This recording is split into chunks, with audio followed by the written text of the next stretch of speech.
Rapid rail में जो train चलने जा रही है उसी को हम आपको दिखा रहे हैं। ये सजी धजी ट्रेन एक अलग तरीके के सफर का एहसास कराएगी। किस तरीके से ये अलग है, इस पर बातचीत करने के लिए हमारे साथ आल्स्टाम के स्पोक्स पर्सन है राजीव जोयसर जी। आइए उन्हीं से बात करते हैं। राजीव जी, आपका न्यूज स्टेशन में स्वागत है। Thank you very much. Sir, सवाल यही उठता है कि जब हम ट्रेन की बात करते हैं तो हाई स्पीड ट्रेन की बात होती है, लेकिन यहाँ पर जो ट्रेन दिख रही है इसको कहा जा रहा है सेमी हाई स्पीड। क्यों कहा जा रहा है? सेमी हाई स्पीड इसलिए बिकॉज इसकी स्पीड है 160 किलोमीटर पर आवर, ये ऑपरेटिंग स्पीड है, एंड इसकी डिज़ाइन स्पीड है 180 kmph, एंड देयरफॉर ये उस कैटेगरी में आ रही है जिसको सेमी स्पीड कहा जाता है। हाई स्पीड कैटेगरी में 250, 300, 350 में आता है, और फिर वो वेरी हाई स्पीड गिना जाता है। सो ये इसलिए सेमी हाई स्पीड गिनी जाती है। तो सेमी हाई स्पीड ये ट्रेन है, और तमाम लोग सोच रहे होंगे सेमी हाई स्पीड ट्रेन है और स्पीड बताई जा रही है 160 kmph पर चलेगी, स्टेशन है 25, तो 25 स्टेशन में इस तरीके की स्पीड कैसे गेन करेगी? तो उसके बारे में भी राजीव जी से पूछते हैं। राजीव जी, ये सवाल उठता है लगातार कि ट्रेन स्पीड की जो बात की जाती है तो कार के डायल में भी होता है 200 kmph। क्या ये ट्रेन चलती है? चला के देखते हैं आप लोग कि ऐसे ही बता देते हैं? इस ट्रेन का पूरा सिमुलेशन होता है। इसका जो परफॉर्मेंस पैरामीटर्स है वो पूरे पहले सिमुलेट हो चुके हैं। जब हम बिड करते हैं तब उसको स्पेसिफिकेशन को अंडरस्टैंड करके एनालाइज करके हम डिज़ाइन करते हैं। तो ये ट्रेन 160 तक ऑपरेटिंग स्पीड पहुंचेगी।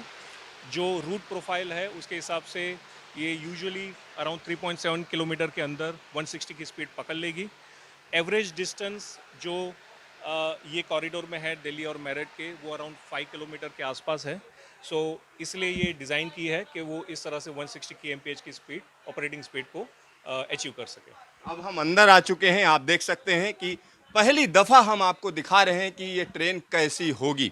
तो सर, जिस बोगी के अंदर हम हैं, हम बोगी बोल रहे हैं, जिस डिब्बे के अंदर हम हैं, अगर हम उसकी बात करें, ये किस तरीके का कोच है? सो आप देख सकते हैं एक बड़ा डिफरेंस ये ट्रेन वर्सेस जो आप नॉर्मल मेट्रो ट्रेन देखते हैं। इसमें काफ़ी सीटिंग कैपेसिटी है, बिकॉज जो डिस्टेंस ट्रैवल करना है पैसेंजर्स को, और जो दो सिटीज़ को हम कनेक्ट कर रहे हैं, जो पैसेंजर्स की कैटेगरी होगी, उनके हिसाब से हमने लगेज रैक्स भी रखे जो आप मेट्रोस में नहीं देखते हैं। So this is more for those kind of people जिनको दिल्ली से मेरठ जाना है, जो लाइक मॉर्निंग में आके इवनिंग में जा सकते हैं, अपना डे टू डे एक्टिविटी कर सकते हैं। और सीटिंग कैपेसिटी इसलिए क्योंकि ये लॉन्गर डिस्टेंस है। एवरेज मेट्रो स्टेशन के डिस्टेंस 1 किलोमीटर के रहते हैं, ये 5 किलोमीटर के रहते हैं। सो आपको सीटिंग कैपेसिटी चाहिए। आपने देखा होगा कि जिस तरह से हमने ट्रेन डिज़ाइन की है, हमने काफ़ी रूम रखा है बैठने के लिए। सीट्स के ओरिएंटेशंस हमने ऐसे रखे हैं कि वो एक डायरेक्शन में जब जा रही हो और जब दूसरे डायरेक्शन में आ रही हो, दोनों पैसेंजर्स को दोनों टाइप ऑफ फील मिले।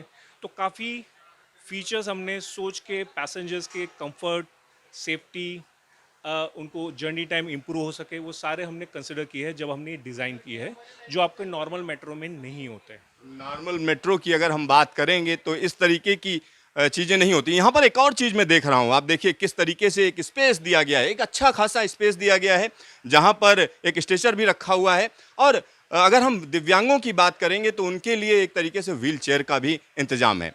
हालांकि मेट्रो में भी जगह होती है, लेकिन इतनी जगह नहीं होती है। तो यहाँ एक पर्पज है कि अगर मान लिया मेरठ में कोई बीमार पड़े और अचानक किसी अस्पताल में जाना है तो उसको एम्बुलेंस की जगह सीधा सीधा आप इस ट्रेन में ले जा सकते हैं। एक बड़ी चीज़ है। तो ये जो कंसिडरेशन हर एक डिब्बे में ये है क्या?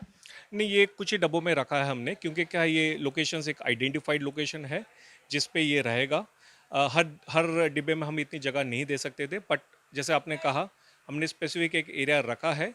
सो जो दिव्यांग लोग हैं उनके लिए भी एक एक डिमार्केटेड एरिया है।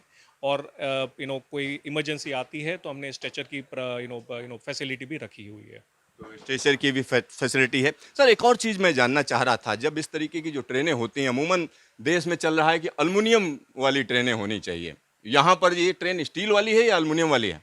ये स्टेनलेस स्टील में बनी हुई है, और उसका रीज़न ये है कि अभी जो इंडिया में हमने like if you see last 10-15 साल से हमने मेट्रो और ट्रेन की फैसिलिटीज़ बनाना चालू किया है।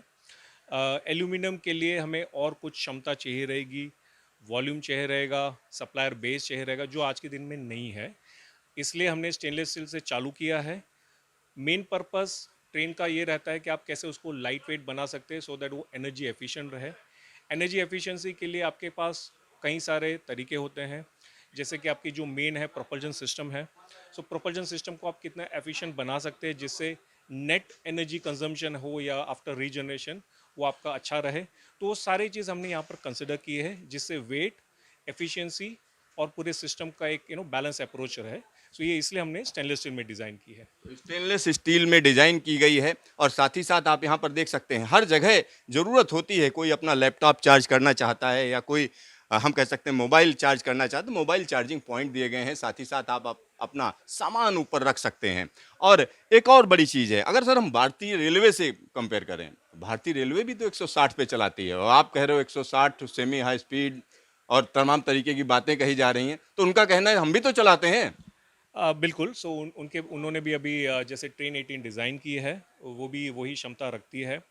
डिफरेंस वो है कि खाली वो ब्रॉड गेज ट्रेन है, 16 कार की ट्रेन है, बड़ी ट्रेन है, लॉन्गर डिस्टेंस के लिए बनाई गई है। सो वो भी उसी क्षमता में रखी है। इस ट्रेन का पर्पस थोड़ा ज़्यादा डिफरेंट है, वो स्पेसिफिक सेगमेंट के लिए एक ग्रीनफील्ड कॉरिडोर के लिए बनाई गई है। कंफर्ट लेवल और ये सब ध्यान में रख के कुछ एडिशनल फीचर्स जो आप देख रहे हैं, जैसे आपने बताया हमने यूएसबी पोर्ट है, वाईफाई है, चार्जिंग पोर्ट्स है। सो हमने काफ़ी जो अर्बन क्राउड है जिनको ये फैसिलिटी चाहिए, जब वो एक सिटी से दूसरी सिटी में ट्रैवल कर सकते हैं, जिसमें वो कनेक्टेड रह सकते हैं, जिसमें वो काम कर सकते हैं, एंड ओवरऑल उनकी जो जर्नी का एक्सपीरियंस है वो अच्छा रह सकता है।